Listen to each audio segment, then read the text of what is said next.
지난 주일 예수는 밥이다 라는 말씀을 전하면서 다석 유영모 선생님을 잠깐 소개해 드렸죠. 1890년에 태어나셨는데 15 나이에 당시 우리나라 초대 YMCA 총무를 역임했던 김정식 선생님의 전도로 개신교에 입교를 했습니다. 1921년에는 우리 민족의 성각자이고 또 우리 한국 초대교회의 큰 어른이셨던 남강 이승훈 선생님이 세운 오산학교의 교장에 취임을 하셨어요.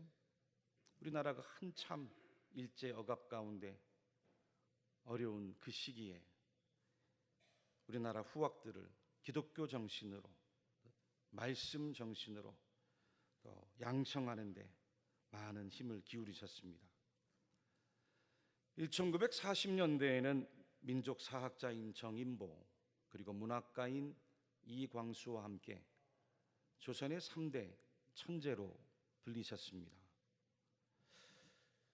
그리고 그 이후 지금까지 우리나라를 대표하는 세계적인 한국 신학 사상가로, 또 신학자로, 또 교육자로, 또 철학자로 적지 않은 영향을 끼치셨는데, 지난주 말씀드린 것처럼 이 유영모 선생님의 사유는 기독교적 한국 사상이고 또 한국적 기독교 사상으로 우리가 받아들였던 서구의 기독교 신앙, 그 예수 그리스도의 신앙을 동양의 우리의 전통, 동양의 우리의 정신, 동양의 우리의 말, 언어로 독보적으로 새롭게 풀어내고 해석한 아주 대단한 분이었습니다.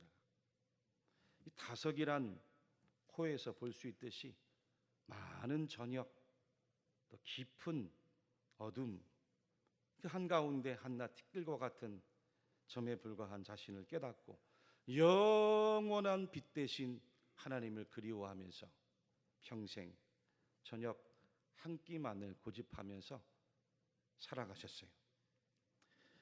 다석의 제자 가운데 박용호란 분이 계신데, 선생님 살아생전 강의했던 요한복음 해설서인 잃어버린 예수란 책에서 이 예수님께서 밤중에 찾아온 니고데모에게 천국의 복음을 어떻게 전하셨는지 해석을 한 내용의 일부가 있습니다. 어머니가 낳아준 나는 참 나가 아닙니다. 어버이의 몸에서 난 것은 몸나이고 하나님의 얼로 나야 합니다.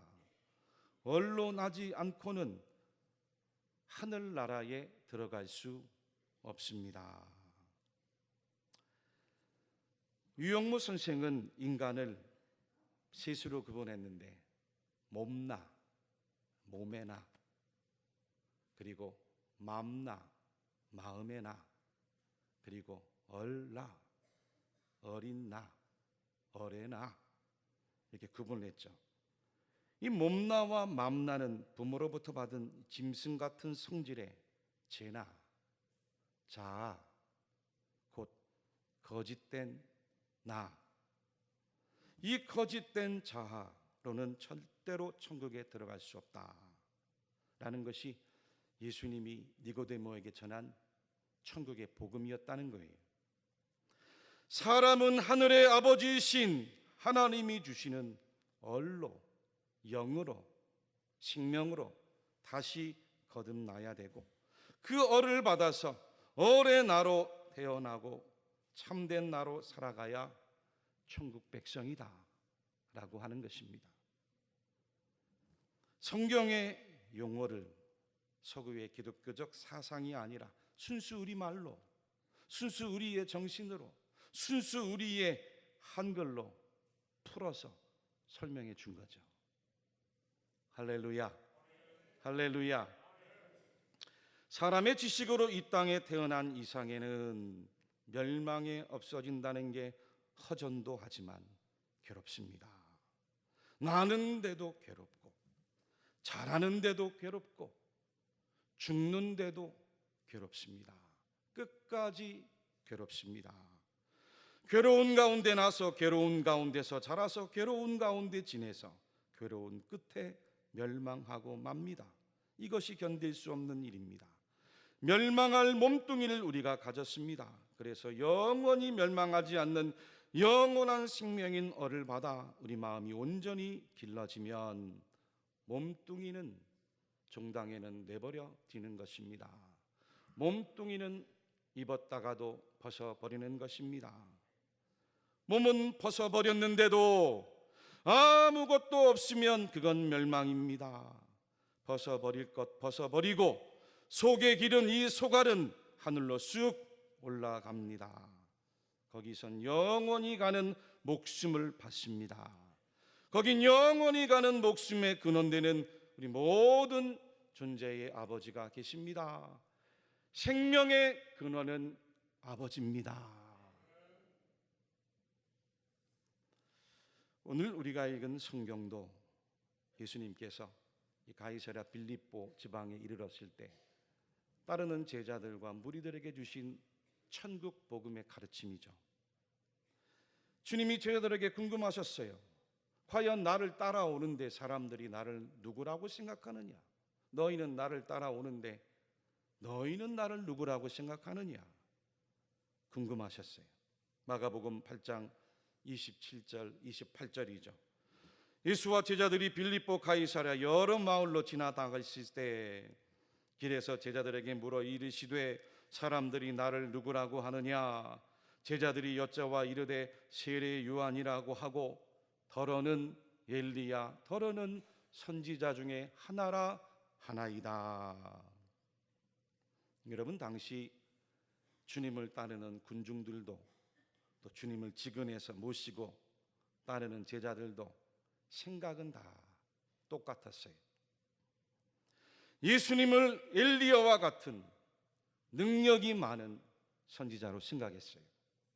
예수님을 세례 요한과 같은 경건하고 신령한 예언자로 생각했어요. 엘리야나 세례 요한은 유대 여호와 종교를 대표하는 탁월한 인물들이었죠. 사람들과 떨어져서 광야에 지내고 들녘에 지내고 굴 속에 지내고 산 속에 지내면서 하나님과 깊은 경건 생활을 통해 하나님의 능력을 나타냈습니다. 하나님이 그들에게 신탁해 주신 말씀을 백성들에게 가서 전했어요. 구약을 대표한 사람이 엘리야였다면 신약을 대표한 사람은 세례 요한입니다. 그만큼 사람 중에는 제일 대단한 사람들이. 그런데 여러분, 사람은 그래도 사람이에요. 사람 위에 사람 아래 없어요. 그저 사람일 뿐이, 죄인일 뿐인 거예요. 정답이 아니죠. 사람은 정답이 아니에요. 예수님이 기대한 정답이 아니었어요. 이때 베드로가 나와 주님께 말합니다. 베드로가 대답하여 이르되 주는 그리스도시니이다 하매. 오늘 성경과 같은 병행 본문인 마태복음 16장 16절에는 시몬 베드로가 대답하여 이르되 주는 그리스도시요 살아계신 하나님의 아들이시니이다.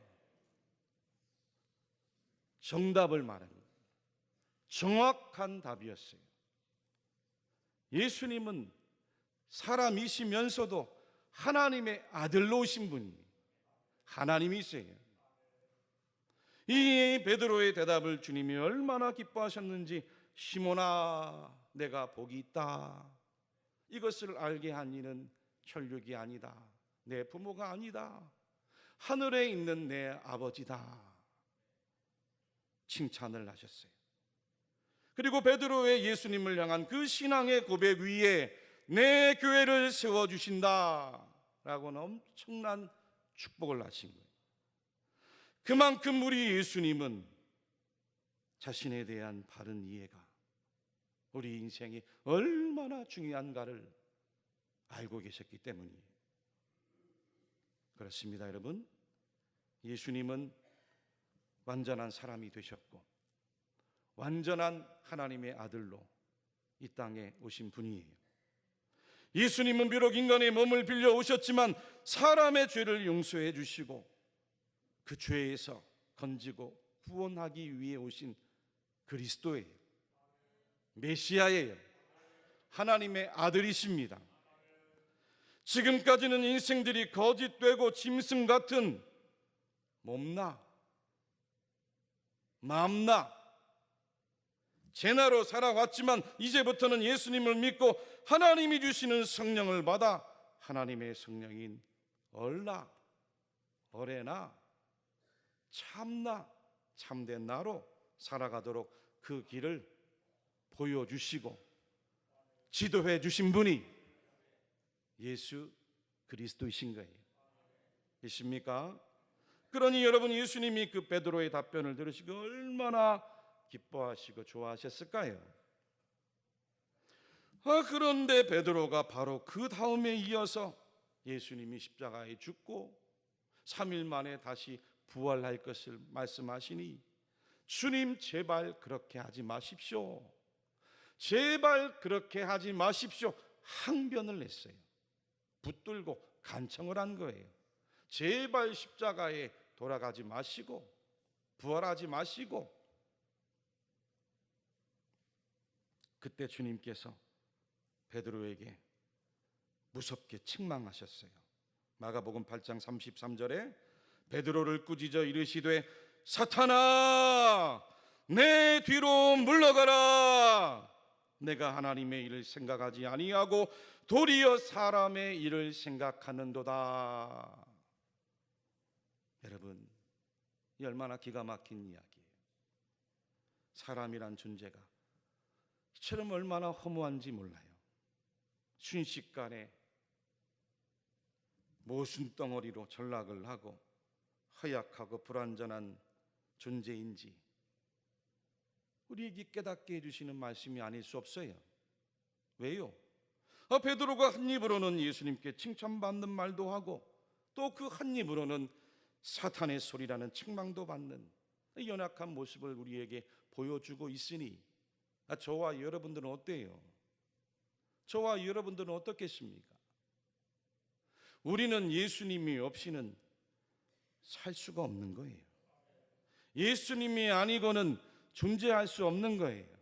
아까도 예배 마치고 잠깐 새가족이 오셔서 기도받고 가셨는데 지나온 인생이 힘들고 낙심되고 괴롭고 그 짐의 무거움 때문에 눈물 나는 인생, 그분만 그렇습니까? 다 우리가 똑같죠. 예수님 없이는 우리는 그릇된 길로 갈 수밖에 없는 존재인 거예요.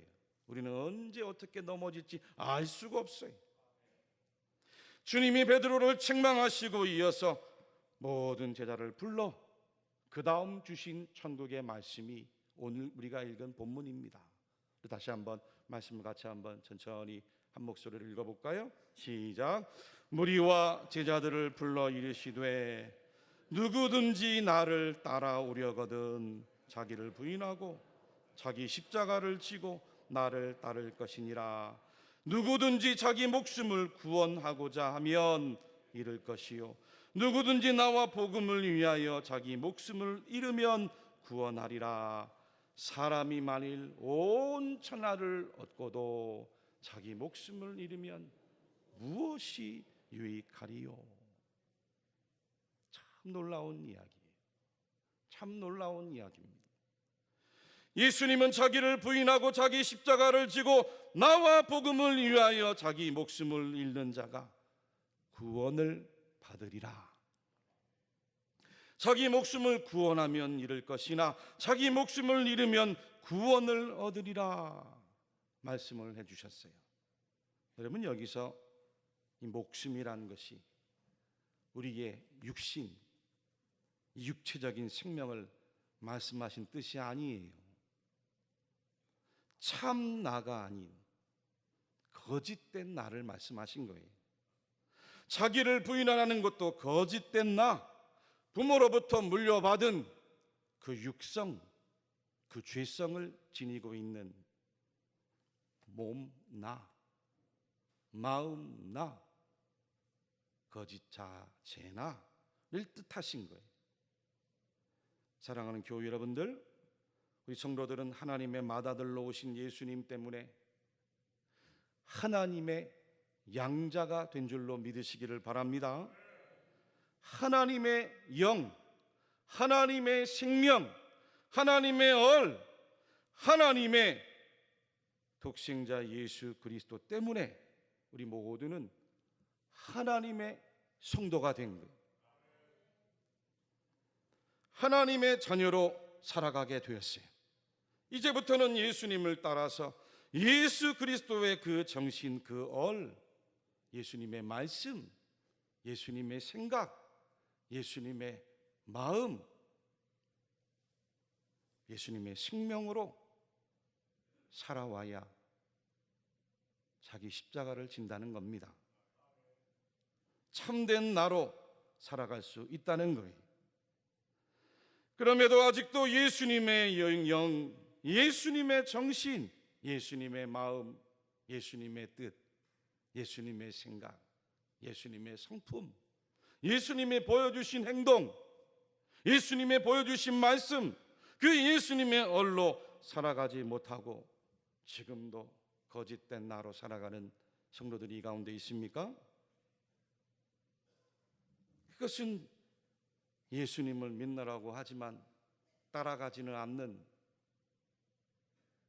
자기를 아직도 부인하지 못하는, 아직도 목숨을 잃어버리지 않고 있는 사람이라는 거예요. 사랑하는 교회 여러분들, 여러분들은 하나님의 생명으로 살아갈 수 있게 축복합니다. 하나님의 얼로 살아갈 수 있게 축복합니다. 예수님이 여러분들의 정신이 되기를 바랍니다. 예수님이 여러분들의 마음이 되기를 바랍니다. 예수님이 여러분들의 언어가 되기를 바랍니다. 예수님이 여러분들의 생각이 되기를 바랍니다. 예수님이 여러분들의 뜻이 되고 의지가 되고 생명이 되어서 거짓된 몸나 마음나 진화는 부인하고 예수님이 주신 얼나로 참나로 살아갈 수 있는 우리 모든 대구 칠곡의 교우들이 될 수 있기를 축복합니다. 지난 여름 휴가 때 성균관대 최재분 교수가 쓴 이 포노 사피엔스 그리고 AI 사피엔스라는 책을 읽어보았어요. 과거 우리 인류의 역사란 것이 지혜의 인간 호모 사피엔스죠. 이 지혜 있는 인간 사람들이 대륙의 문명을 지배하고 또 세계를 지배해왔다면 지금의 시대는 그 경계, 그 땅, 그 대륙이 무너졌다는 거예요.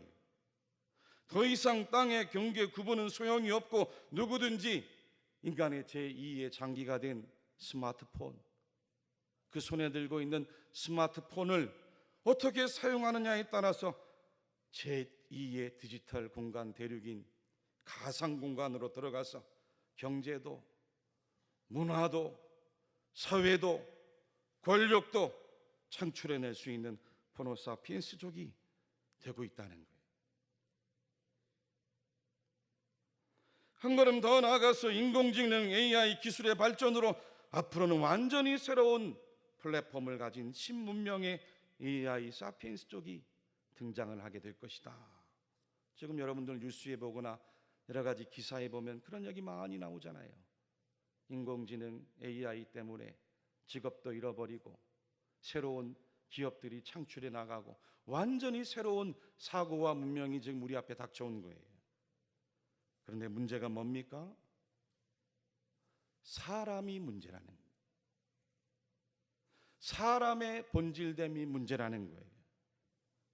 마지막엔 저자도 결국엔 사람의 본질이 무엇이냐는 질문을 던져요.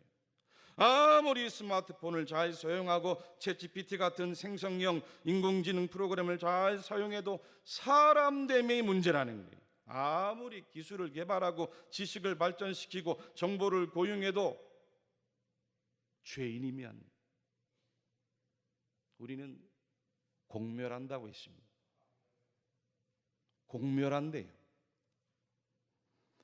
그래서 인간은 호모 사피엔스, 포노 사피엔스, AI 사피엔스 이전에 하나님이 창조한 하나님의 형상, 참된 나, 예수님 때문에 얻은 그 하나님의 하나님의 생각, 하나님의 뜻, 하나님의 영으로 살아가는 호모 스피리투스, 영적인 신인류가 바로 저와 여러분들이 되어야 할 줄로 믿으시기를 바랍니다.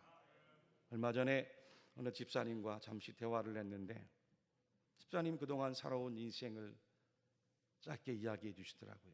참 어렵고 힘든 세월 지나왔는데 그때마다 그것을 이길 수 있었던 것은 부모님의 삶이 훌륭하셨대요.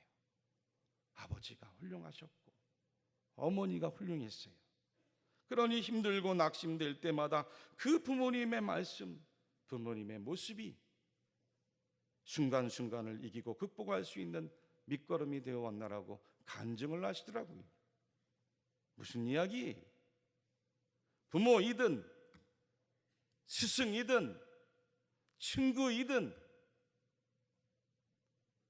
선배이든 아니면 나와 가깝지는 않지만 저 멀리 있는 그 누군가 위인이든 사람이 훌륭하게 살고 선하게 살면 그 생각, 그의 모습, 그의 말, 그의 얼굴이 얼이 되어서 우리를 살아내게 하는 힘이 되게 하는 거예요. 할렐루야, 할렐루야. 사람이 중요해요. 근데 여러분, 우리에게 오신 하나님의 아들 예수님은 어떠십니까? 저와 여러분들을 위해 십자가에서 물과 피를 다 쏟아내시고 희생해 주시고 죽으신 분이에요. 3일 만에 다시 살아나신 분이, 그리고 여러분들과 함께 동행하시는 하나님의 영으로 함께 하시는 거예요.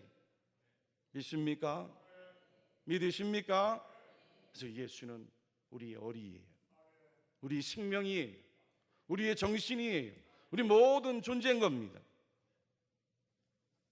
히브리서 3장 1절에 그러므로 함께 하늘의 부르심을 받은 거룩한 형제들아, 우리가 믿는 도리의 사도이시며 대제사장이신 예수를 깊이 생각하라. 예수를 깊이 생각하라. 4장 14절에는 우리에게 큰 대제사장이 계시니 승천하시니 곧 하나님의 아들이시라, 예수시라. 우리가 믿는 그 도리를 굳게 잡을지어다. 굳게 잡을지어다. 그 믿는 도리를 굳게 잡을지어다. 깊이 생각하고 굳게 잡을지어다. 히브리서 4장 15절과 16절에는 우리에게 있는 대제사장은 우리 연약함을 동정하지 못하실 리가 아니요 모든 일에 우리와 똑같이 시험을 받으신 이로되 죄는 없으시니라. 그러므로 우리는 긍휼하심을 받고 때를 따라 돕는 은혜를 얻기 위하여 은혜의 보좌 앞에 담대히 나아갈 것이니라. 고린도후서 10장 4절에서 5절, 바울 사도가 율법에 붙들려 매어 살다가 예수님을 만나고 복음을 깨달았어요. 그리고 다음과 같이 고린도 교회에 성령의 감동을 입고 편지를 썼습니다. 우리 같이 한번 고린도후서 10장 4절 5절 말씀 함께 읽겠습니다. 시작. 우리의 싸우는 무기는 육신에 속한 것이 아니요 오직 어떤 견고한 진도 무너뜨리는 하나님의 능력이라. 모든 이론을 무너뜨리며 하나님 아는 것을 대적하여 높아진 것을 다 무너뜨리고 모든 생각을 사로잡아 그리스도에게 복종하게 하니. 아멘. 사랑하는 여러분들, 예수님을 깊이 생각하십시오. 예수님 믿는 도리를 굳게 붙잡으세요. 예수님이 주시는 은혜의 보좌 앞에 담대히 나가세요. 여러분들, 거짓된 내 몸나 내 마음나 나의 죄내가 마치 나인 것처럼 착각하는 생각들도 다 붙들어매서 예수님께로 복종시키세요. 예수 그리스도의 참나를 발견하시고 참된 나로 오늘도 복음 안에서 담대하게 우리에게 주어진 인생의 문제를 승리하고 달려가시는 성도들이 되시기를 주님의 이름으로 간절히 축원합니다.